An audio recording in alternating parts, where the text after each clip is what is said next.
आज हम एक्सप्लेन करने वाले हैं एक नए के ड्रामा को जिसका नाम है एस लाइन। ये ड्रामा थ्रिलर और मिस्ट्री से भरपूर है। ड्रामा की कहानी एक ऐसी लड़की के इर्द गिर्द घूमती है जिसके पास एक अजीब सी शक्ति होती है। वो सामने वाले इंसान को देखकर ये बता सकती है कि उसके कितने और किन किन लोगों के साथ निजी संबंध हैं। वो इंसानों के शरीर के ऊपर लाल रंग की रेखाएं देख सकती है जिन्हें एस लाइन कहा जाता है। जिस इंसान के शरीर पर जितनी ज्यादा एस लाइन्स होंगी उसके उतने ही ज्यादा फिजिकल रिलेशन रहे होंगे। अब सवाल ये है, क्या हमारी हीरोइन इस अजीब सी शक्ति से छुटकारा पा पाएगी या फिर उसकी जिंदगी में कुछ और बड़ा मोड़ आने वाला है? जानने के लिए इस सीरीज को अंत तक जरूर देखिए। तो चलिए अब शुरू करते हैं एपिसोड 1 और 2 का एक्सप्लेनेशन। एपिसोड 1 की शुरुआत होती है हमारी मेन हीरोइन से जिसका नाम है ह्यून। वो अपने कमरे में होती है और खिड़की को पूरी तरह से ढक रखा होता है, लेकिन कुछ देर बाद वो पर्दा हटाती है और बाहर झांकती है। उसी समय सनी का अंकल सनी से कहता है, चलो मैं तुम्हें स्कूल छोड़ देता हूँ, लेकिन सनी उसे मना कर देती है। ह्यून यहाँ एक और बात नोटिस करती है। सनी के अंकल के सिर के ऊपर बहुत सारी एस लाइन्स होती हैं, जिसका मतलब है कि उसके कई शारीरिक संबंध रहे हैं। उसी समय ह्यून सामने वाली बिल्डिंग में एक लड़की को देखती है जिसका नाम है सुमिन, जो स्मोकिंग कर रही होती है। लेकिन तभी सुमिन भी ह्यून को देख लेती है। ह्यून झट से खुद को छिपा लेती है। इसके बाद ह्यून टीवी देखने लगती है, लेकिन टीवी पर सीरीज देखते हुए ह्यून ये समझ सकती है कि सामने वाले इंसान के पास कितनी एस लाइन्स हैं। ह्यून हमें बताती है, जिंदगी में कुछ चीजें ऐसी होती हैं जिन्हें हमें कभी नहीं देखना चाहिए, लेकिन मैंने देख लिया। वो बताती है कि बचपन से ही उसमें एस लाइन्स को देखने की क्षमता थी। अब ह्यून अपने अतीत को याद करती है जब वो छोटी थी और अपने पिता को देखा करती थी। उसके पिता के सिर के ऊपर 4 एस लाइन्स थीं और उनमें से एक लाइन उसकी आंटी से जुड़ी हुई थी, यानी कि उसके पापा और आंटी के बीच शारीरिक संबंध थे। ह्यून बताती है, तब मुझे नहीं पता था कि इन लाइनों का मतलब क्या होता है, इसलिए मैंने उन्हें कागज पर ड्रॉ कर दिया था। जब उसकी माँ ने वो चित्र देखा तो वो समझ गई कि उसका पति और उसकी बहन एक दूसरे से जुड़े हुए हैं। फिर एक दिन उसकी माँ गुस्से में आकर अपने पति को चाकू से मार देती है। पास में ह्यून होती है और वो ये सब अपनी आंखों से देख लेती है। जैसे जैसे ह्यून बड़ी होती गई उसे समझ आने लगा कि इन लाइनों का मतलब कितना खतरनाक हो सकता है। जो इंसान इस लाइन को देख सकता है उसकी वजह से किसी की मौत भी हो सकती है। इसलिए ह्यून ने खुद को अपने कमरे में बंद कर लिया। वो नहीं चाहती थी कि कोई और उसकी वजह से मरे। वो बताती है, मैंने कई बार खुद को खत्म करने की कोशिश की, छत से कूदना चाहा, फांसी लगाने की कोशिश की, यहाँ तक कि अपनी कलाई की नस भी काटी। हर बार मैं बच गई, जैसे कोई मुझे जानबूझकर मरने नहीं दे रहा हो, जैसे कोई मेरे साथ खेल खेल रहा हो। अब कहानी फिर से प्रेजेंट टाइम में आती है जहां ह्यून खुद से कहती है, अब चाहे कुछ भी हो जाए मैं ये जरूर पता लगाऊंगी कि वो है कौन। ह्यून अब खुद से कहती है, जो भी मेरे साथ ये सब कर रहा है, मैं जानना चाहती हूँ कि क्या इस दुनिया में और भी लोग हैं जो एस लाइन देख सकते हैं, और क्या मैं इस अजीब सी शक्ति से छुटकारा पा सकती हूँ। अब हम ह्यून के कमरे में बने एस लाइन के चार्ट को देखते हैं जिसमें उसने अलग अलग लोगों की लाइनों को रिकॉर्ड किया हुआ है। तभी बाहर डोरबेल बजती है। ह्यून को पता चलता है कि दरवाजे पर सुमिन है। सुमिन कहती है, मैं तुम्हारे लिए कुछ फ्रूट्स लाई हूँ, इन्हें रख देती हूँ, तुम बाद में ले लेना। मैं यहाँ हाल ही में ट्रांसफर होकर आई हूँ। लेकिन ह्यून दरवाजा नहीं खोलती। सुमिन फल रखकर चली जाती है। कुछ देर बाद ह्यून दरवाजा खोलती है, फल उठाती है और उन्हें खा लेती है। अब सीन कट होता है और हम सनी के अंकल को देखते हैं जो असल में एक डिटेक्टिव है। उसका नाम है जीक। जीक पुलिस स्टेशन के पास अपनी गाड़ी पार्क कर रहा होता है, लेकिन गलती से पास खड़ी एक दूसरी कार को स्क्रैच कर देता है। वो अंदर जाकर अपने कोलीग से कहता है, मुझे माफ कर देना। कोलीग थोड़ा सोचता है और फिर कहता है, तुमने फिर मेरी गाड़ी पर स्क्रैच कर दिया है ना? जैक थोड़ी शर्मिंदगी में बस हाँ में सिर हिला देता है। अब ऑफिस का माहौल थोड़ा हल्का हो जाता है। सभी कोलीग उसकी भतीजी सनी को लेकर मजाक करने लगते हैं। जैक कहता है, मुझे उसकी पूरी देखरेख करनी पड़ती है। तभी एक लड़की मजाक में कहती है, तो फिर शादी कर लो ताकि तुम्हें उसकी देखरेख न करनी पड़े। ये सुनते ही सारे कोलीग हंसने लगते हैं। अगले सीन में हम जीक को उसी ऑफिस की एक लड़की के साथ रोमांटिक मोमेंट शेयर करते देखते हैं। लड़की कहती है, मेरी शादी तय हो गई है। लड़की कहती है, तुम आ जाना।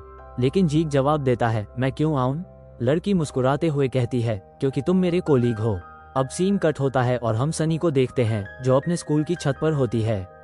यहाँ पर हायंग और कुछ दूसरी लड़कियां भी होती हैं जो सनी को बुली कर रही होती हैं। हायंग सनी को धक्का देती है और कहती है, तुमने अपने अंकल को हमारी रिपोर्ट क्यों की थी? अगली बार ऐसा किया तो अंजाम बुरा होगा और कल हमारे लिए पैसे लेकर आना। अब सीन शिफ्ट होता है जैक और उसके कोलीग डोंगसी की तरफ। दोनों एक अपार्टमेंट में होते हैं जहां एक लड़की की हत्या हो चुकी है। जैक कहता है इसके डेटिंग लाइफ के बारे में पता लगाओ। तभी एक महिला कोलीग आती है और बताती है मैंने पड़ताल की है, मिली नाम की इस लड़की के पास एक फूड डिलीवरी बॉय आया था, उसने हेलमेट भी पहन रखा था। अगले सीन में डोंगसी जीक से बात कर रहा होता है। वो कहता है मैंने कुछ जानकारी जुटाई है। उस लड़की का पहले एक आदमी के साथ रिलेशन था, दोनों रिलेशनशिप में थे, लेकिन 1 साल पहले उनका ब्रेकअप हो गया था। जैक पूछता है क्या तुम पता लगा सकते हो कि वो आदमी कौन है। अब सीन शिफ्ट होता है ह्यून की तरफ। वो अपने घर पर बैठी होती है और न्यूज देख रही होती है जिसमें बताया जाता है कि एक बाइक सवार ने एक लड़की को मारा है। न्यूज देखते हुए ह्यून की नज़र एक बाइक वाले पर जाती है और तभी उसके ऊपर उसे एक एस लाइन दिखाई देती है। ह्यून अपने दोस्त से कहती है किसी इंसान पर कई एस लाइनों का दिखना आम बात है, लेकिन ये एक लाइन कुछ गड़बड़ है। उसी पल एक हेलमेट पहने लड़का बाइक लेकर आता है। ह्यून देखती है उसके ऊपर भी वही एस लाइन है। अब उसे यकीन हो जाता है कि ये कोई मामूली इंसान नहीं। वो अपना फोन उठाती है, पुलिस को कॉल करना चाहती है, लेकिन बैटरी डेड होती है। जल्दी से फोन चार्जिंग पर लगाती है। तभी वही लड़का सुमिन के पास पहुंच जाता है। ह्यून जैसे तैसे फोन चालू करती है और पुलिस को कॉल लगाती है। वो हेलमेट वाले का जिक्र करती है, लेकिन तभी सच्चाई सामने आती है, हेलमेट वाला और सुमिन दोनों तो एक कपल हैं। उधर हायंग अपने स्कूल में होती है। वो सने का लॉकर खोलती है और वहां से उसका लव लेटर निकालकर पढ़ने लगती है। इधर जी जब घर पहुंचता है तो सने को अपने घर में देखकर चौंक जाता है। वो पूछता है तुम यहाँ क्या कर रही हो, क्या तुम स्कूल नहीं गई। सने धीरे से कहती है मुझे थोड़े पैसे चाहिए, क्या आप मुझे दे सकते हैं। जी बिना सवाल किए उसे पैसे दे देता है और कहता है बाकी कल दे दूंगा। बाद में जी उसकी बॉडी पर कई चोटों के निशान देखता है और पूछता है ये सब क्या है, तुम्हारे साथ ये किसने किया, क्या तुम मुझे कुछ नहीं बता सकती। लेकिन वो कुछ नहीं कहती। थोड़ी देर बाद डोंगसी का कॉल आता है। वो जी को बताता है कि कल हेलमेट वाले को लेकर एक लड़की ने खबर दी थी जो तुम्हारे सामने वाले अपार्टमेंट में रहती है, और ये रहा उसका रूम नंबर। इसके बाद जी ह्यून के पास आता है और कहता है मैं आपसे कुछ बात करना चाहता हूँ। आपने कल जो बताया था क्या वो थोड़ा विस्तार से बता सकती हैं।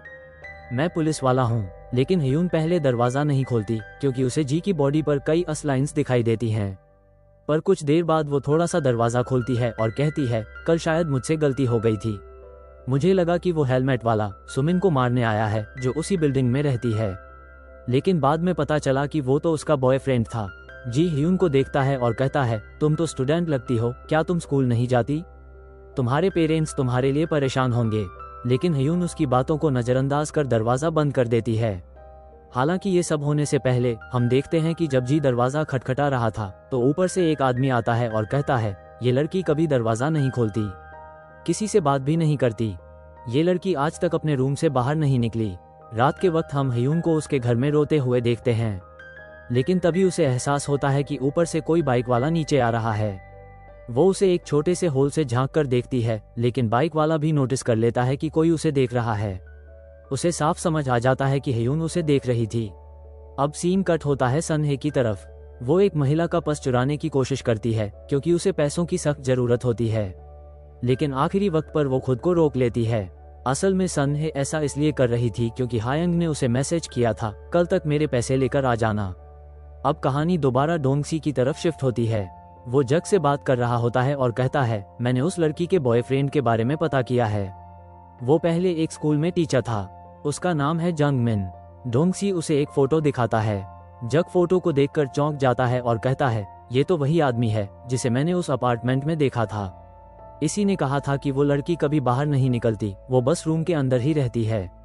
जग कहता है चलो दोनों साथ में वहीं चलते हैं। लेकिन तभी जग को एक कॉल आती है। डोंगसी बोल रहा होता है मुझे कहीं और जाना है, तुम अकेले ही चले जाओ। इसके बाद जी हॉस्पिटल पहुंचता है जहां उसे बताया जाता है, लेकिन यून सीधे छत पर पहुंचती है। वो अपने पिता को देखती है जो खुद को नुकसान पहुंचाने की कोशिश कर रहे थे, लेकिन ऐन वक्त पर यून उन्हें बचा लेती है। अगले सीन में डोंगसी को दिखाया जाता है वो जंगमिन के रूम में पहुंचता है और चारों तरफ नजरें घुमाता है।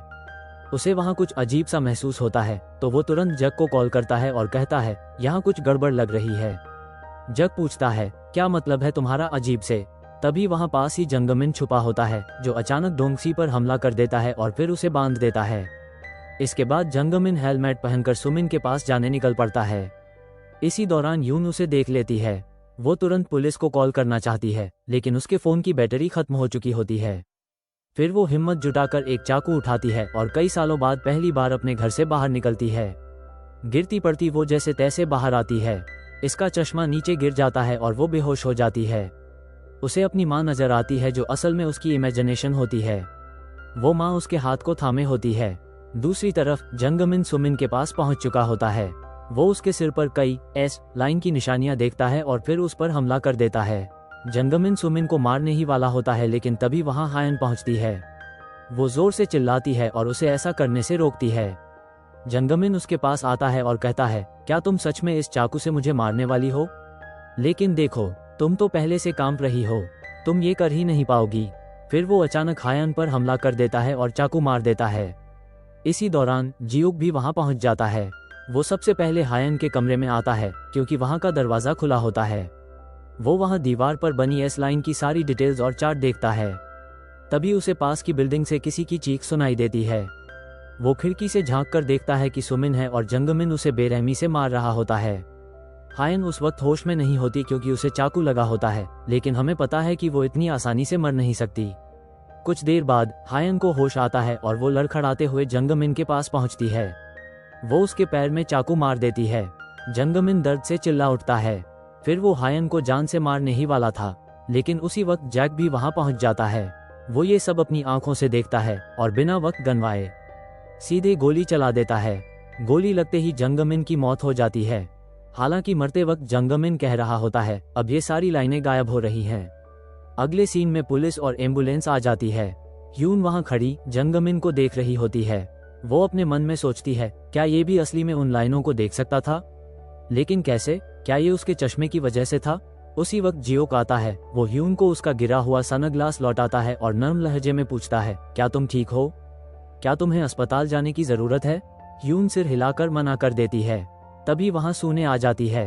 वो ह्यून को देखती है और थोड़े अजीब अंदाज में पूछती है, तुमने रात में भी चश्मा क्यों पहना हुआ है? जियोक भी पूछता है, क्या तुम दोनों एक दूसरे को जानती हो? लेकिन सूने कोई जवाब नहीं देती। अगले सीन में सूने अपने कमरे में होती है। जियोक वहां आता है। सूने बिना वक्त गंवाए पूछती है, क्या आप मेरे लिए पैसे लाए हैं? जियोक थोड़ा गुस्से में कहता है, क्या मैं तुम्हारा एटीएम हूँ? फिर वो गंभीर होकर पूछता है, आखिर तुम्हारे साथ क्या चल रहा है? सूने उसकी बात काटते हुए बोलती है, आप मेरे लिए चिंता करने का नाटक मत करिए। बाद में सूने उसे बताती है कि जिससे तुम बात कर रहे थे उसका नाम ह्यून है। हम दोनों मिडिल स्कूल में दोस्त थे। फिर वो उसका पास्ट शेयर करती है। उसके बचपन में उसकी माँ ने उसके पापा को मार दिया था और फिर वो घर से भाग गई थी। अगले सीन में ह्यून को दिखाया जाता है, जो किसी कोने में अकेली बैठी अपने आप से सोच रही होती है, मैंने पहली बार इन लाइनों को देखकर किसी की जान बचाई है, अब मुझे क्या करना चाहिए? तभी उसके फोन पर एक मैसेज आता है। मैसेज अननोन नंबर से होता है और उसमें लिखा होता है, जिस दुनिया को तुम देख सकती हो मैं भी देख सकता हूँ, मुझसे हाई स्कूल में मिलो। यहाँ से शुरू होता है एपिसोड 2। अब हमें इस कहानी की दूसरी मेन हीरोइन से मिलवाया जाता है। उसका नाम है क्यूजिन, जो एक स्कूल टीचर होती है। वो स्कूल आती है लेकिन बहुत जल्दी में होती है। जल्दबाजी में एक जरूरी डॉक्यूमेंट गिरा देती है। तभी वहाँ क्लास प्रेसिडेंट जूनियन आता है और उसे डॉक्यूमेंट लौटा देता है। दूसरी तरफ ह्यून को दिखाया जाता है, जो अपने घर में बैठी उस अननोन मैसेज को बार बार देख रही थी। लेकिन फिर वो खुद से ठान लेती है, अब मुझे पता है मुझे क्या करना है। वो उस रूम का पर्दा हटा देती है जिसे काफी समय से ढका हुआ था। कमरे की सफाई करती है और खिड़कियां खोल देती है ताकि हवा आ सके। सने लव लेटर देने के लिए कहती है, लेकिन हयंग ऐसा नहीं करती। फिर दोनों के बीच झगड़ा शुरू हो जाता है, लेकिन हयंग उसको जोर से मारती है। तभी वहां टीचर क्यूजिन आ जाती है और दोनों को रोक देती है। अगले सीन में क्यूजिन अकेले में सने से बात करती है और कहती है, तुम्हें स्कूल में वॉयलेंस नहीं करनी चाहिए, अगली बार मैं तुम्हारी मदद नहीं कर पाऊंगी। सने कहती है कि वो घर जाना चाहती है। फिर वो क्लास में जाती है, अपना बैग उठाती है और निकलती है। लेकिन तभी लॉकर खोलते वक्त उसे वहां एक चश्मा दिखता है। अगले सीन में जग को दिखाया जाता है, जो जंगमी केस की फाइल देख रहा होता है। तभी डोंगसिक वहां आता है और कहता है, तुम ये केस क्यों देख रहे हो? ये तो पहले ही बंद हो चुका है। लेकिन जग कहता है, मुझे कुछ अजीब लग रहा है, मैं जानना चाहता हूँ कि जंगमी ने ऐसा क्यों किया, उसने उन लड़कियों को क्यों मारा। डोंगसिक कहता है, बात तो साफ है, वो एक टीचर था और वो दोनों लड़कियां उसी से जुड़ी थीं। फिर सीन कट होता है और जग जोमिन के घर पहुंचता है। पहले वो उसके कमरे में कुछ ढूंढने की कोशिश करता है लेकिन कुछ नहीं मिलता। तभी उसे वहाँ बहुत सारी एस लाइन्स दिखती हैं। उधर सने अपने घर में होती है। उसने वो चश्मा पहना होता है, लेकिन जैसे ही वो शीशे में खुद को देखती है उसे अपने ऊपर एक रेड लाइन दिखती है। वो उसे छूने की कोशिश करती है लेकिन कुछ नहीं होता। तभी जग वहाँ पहुँचता है और सने उसके सिर पर बहुत सारी एस लाइन्स देखती है। वो डर जाती है, चिल्लाती है और घर से भाग जाती है। पास में हयन होती है जो उसे भागते हुए देखती है। इसके बाद सेन मार्केट जाती है जहां उसे बहुत सारे लोगों के ऊपर एस लाइन्स नजर आती हैं। अगली सुबह उसका अंकल उसे स्कूल छोड़ने के लिए लिफ्ट देने की कोशिश करता है, लेकिन सने उसके ऊपर भी बहुत सारी लाइन्स देखती है। वो मना कर देती है और अकेली स्कूल चली जाती है। स्कूल पहुंचकर भी उसे यही लाइन्स नजर आती हैं। उसे पता चलता है कि ऐसा हयन के ऊपर भी हो रहा है। हयन के ऊपर 2 एस लाइन्स थीं और एक लाइन किसी और से कनेक्ट हो रही थी। वो चेक करती है और पता चलता है कि वो एक टीचर है, यानी उनके बीच कोई फिजिकल रिलेशन है। फिर अगला सीन आता है जहां क्यूजिन क्लास में होती है और एक नई स्टूडेंट को लाती है। उसका नाम होता है ह्यून। वो कहती है कि अपने बारे में बताओ, लेकिन ह्यून कुछ नहीं कहती। क्यूजिन उसे बैठने के लिए कहती है। फिर हम जग को देखते हैं जो एक पोस्टर देख रहा होता है जिसमें 3-4 टीचरों की फोटो होती हैं। वो जंगमिन की फोटो देख रहा था जिसमें उसने चश्मा पहना हुआ था। इसके बाद वो वुडिंग के रूम में जाता है और उसका चश्मा देखने की कोशिश करता है।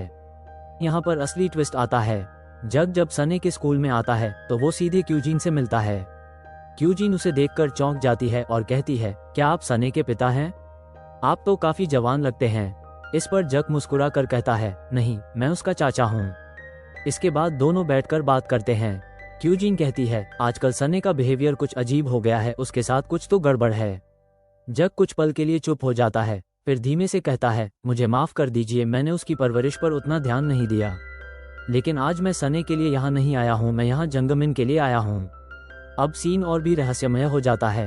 जग कहता है, क्या आप जानती हैं कि जंगमिन कुछ सालों तक इसी स्कूल, आर्क हाई स्कूल में टीचर था और हाल ही में उसने किसी का मर्डर किया है। अब वो छुपा हुआ है।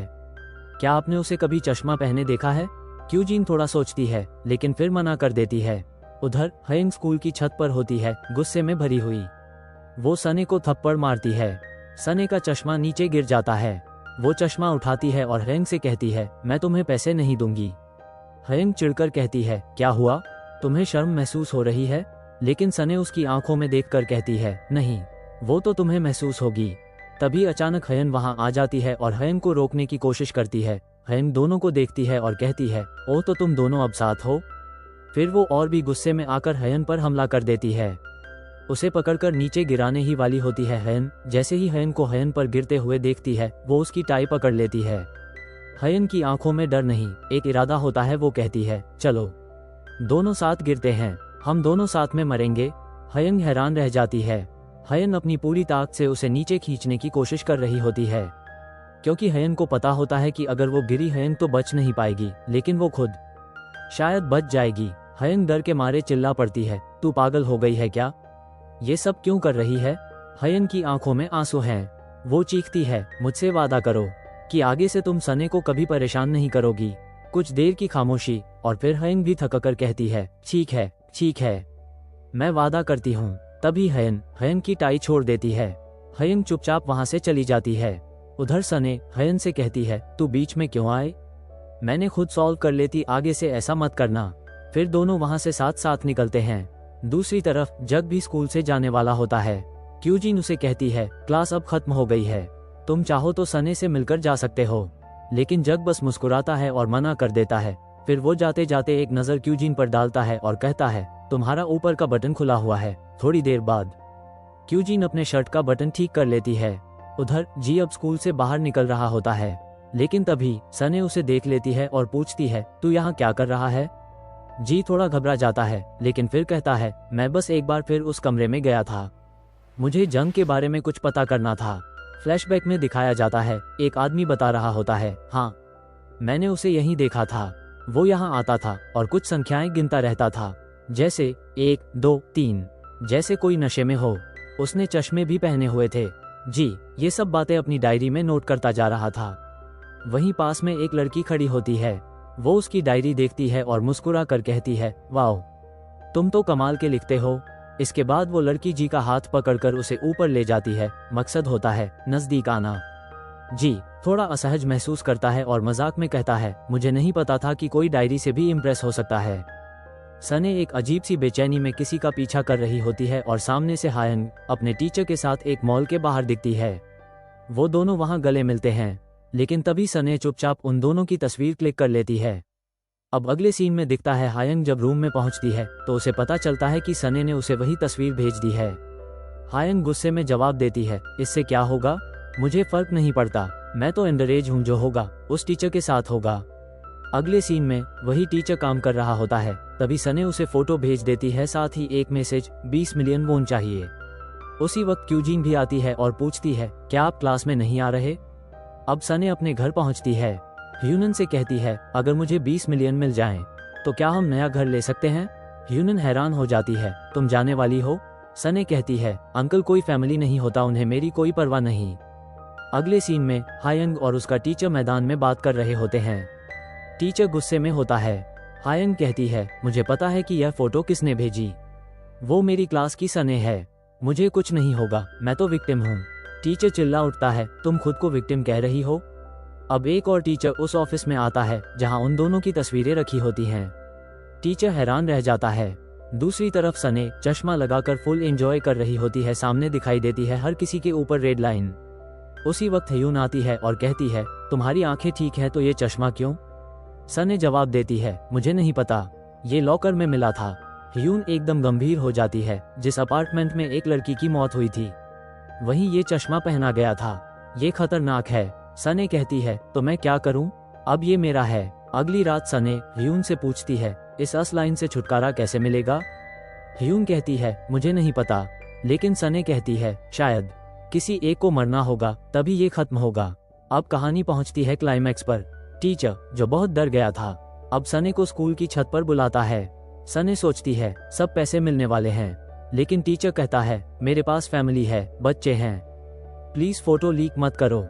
सने एक ठंडी मुस्कान के साथ जवाब देती है, जब मैं बुली हो रही थी तुमने कुछ नहीं किया, अब मेरी बारी है। तभी टीचर के फोन पर उसकी पत्नी का मैसेज आता है और वही फोटो। टीचर चीख पड़ता है, तुमने फोटो भेजी। सने कहती है, मैंने कुछ नहीं भेजा। उसी समय ह्यून भागती हुई आती है, लेकिन तब तक सने छत से नीचे गिर चुकी होती है और यहीं पर एपिसोड एंड हो जाता है। योजक चिन्ह योजक चिन्ह। तो दोस्तों, कैसा लगा आपको ये एपिसोड, नीचे कमेंट जरूर करना।